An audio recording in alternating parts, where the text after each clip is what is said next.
BFM Bourse. Les réponses aux questions.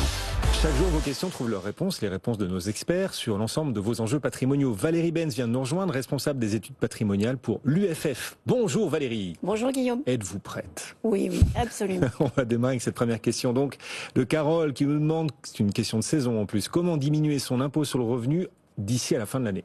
Alors oui, c'est une question de saison à laquelle il va falloir répondre avant le 31 décembre si on veut agir sur les revenus 2021. Alors plusieurs possibilités, tout dépend de vos objectifs. Soit aujourd'hui vous êtes par exemple dans l'optique de préparer votre retraite et j'ai envie de vous dire, dirigez votre épargne vers des placements d'épargne retraite tels que le PER, le PER1, le PERO, voire nos anciens contrats PER Madelin, article 83, sur lesquels vous pouvez toujours faire des versements. Et là, l'intégralité des sommes que vous allez verser vont être déductibles de vos revenus imposables 2021 dans la limite des plafonds autorisés.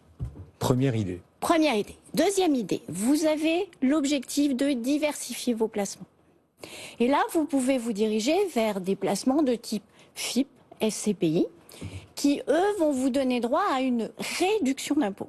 Alors, on se souvient, 12 000 € pour un célibataire, 24 000 € pour un couple. C'est pas mal quand même. C'est déjà pas mal. Par an? Par an.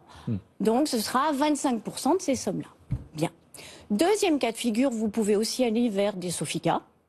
48% de l'investissement, limité à 18 000 € dans une limite de 25% de vos revenus annuels.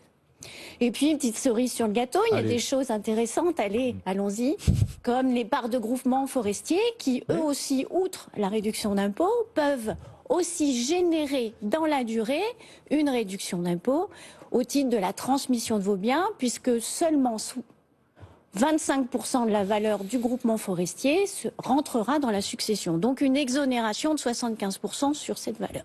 Autant de placements disponibles d'ici la fin de l'année pour limiter l'impôt sur les revenus 2021. Oui, alors voilà, faut le faire avant le 31 décembre, voire même avant le 15 décembre. Deux petits conseils, allez, on finit là-dessus.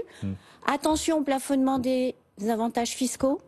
10 000 € pour les FIP, FCPI, groupements forestiers. 8 000 € de plus pour les Sofica, donc globalement 18 000, dans lequel on intègre aussi, n'oublions pas, les aides à domicile ou d'autres petites choses comme celle-ci. Puis enfin, non-disponibilité de ces fonds-là pendant toute la durée de l'investissement. Ce sont des produits tunnels, comme on les appelle. C'est ça. La question de Carole et cette réponse de Valérie Benz à votre question, Carole, à l'instant. Une autre question, cette fois de Pierre. Il a 50 ans et pense ouvrir un PER1, donc un plan d'épargne retraite individuel, auprès d'une compagnie d'assurance pour préparer sa retraite. Mais il s'interroge sur la destination du capital si par malheur, Pierre venait à décéder avant d'en profiter. Oui, c'est une très bonne question. Alors déjà, on va le rassurer, Pierre, puisque ça fonctionne comme l'assurance vie avant ses 70 ans.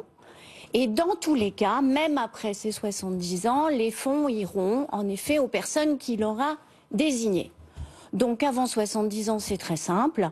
Si c'est son conjoint qui récupère les fonds seront exonérés de droits de succession. Si ce sont d'autres bénéficiaires, les enfants ou d'autres personnes qui sont désignées, on appliquera le 990I du CGI, soit l'abattement de 152 500 €.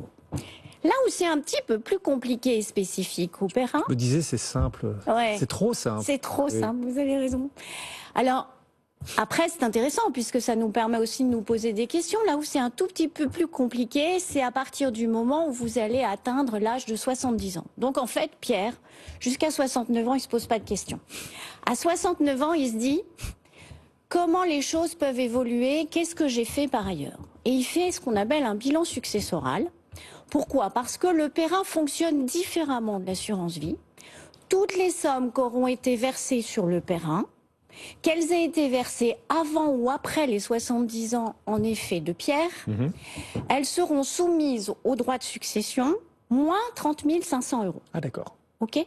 Donc, grosso modo, vous prenez le capital, vous retirez 30 500 € et tout ça rentrera dans la succession, sauf bien sûr, si c'est le conjoint qui était bénéficiaire de ces sommes. Ça veut dire que les enfants seront soumis aux droits de succession de la même façon que pour les autres biens, moins l'abattement de 30 500.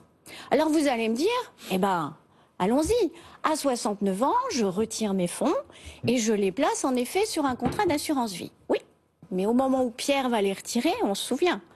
Le PER 1, pour les sommes qui ont été versées, qui ont profité d'un avantage fiscal à l'entrée, c'est-à-dire qui ont été déduits de ses revenus à l'entrée, au moment où il va les retirer, ces mêmes capitaux, donc ces mêmes versements, vont être soumis à l'IR. Oui. L'IR au titre des retraites. On peut espérer être passé dans une tranche marginale d'imposition un peu inférieure. C'est ça, tout à fait. On peut se rattraper comme ça. On peut se rattraper comme ça, et en plus, sur les gains, ce sera le PFU. Donc la question va se poser, est-ce que finalement, il vaut mieux conserver ces fonds-ci et les laisser rentrer en succession, ou est-ce qu'il vaut mieux aller les retirer, payer la fiscalité et les replacer sur un contrat d'assurance vie. Donc voilà, il faudra faire une étude sérieuse. Et voilà, sérieuse et panoramique, bien sûr, prendre en compte tous les effets induits des choix qu'on peut faire vis-à-vis de ces placements. C'est toujours une matière complexe. Et c'est pour ça qu'on vous fait venir les différents experts sur ce plateau de BFM Business pour répondre aux questions concrètes de nos éditeurs et téléspectateurs. L'UFF à nos côtés régulièrement d'ailleurs. Valérie Benz aujourd'hui, responsable des études patrimoniales de l'UFF. Merci Valérie. Merci Guillaume. D'être passé nous voir sur le plateau de BFM Business, 16h46.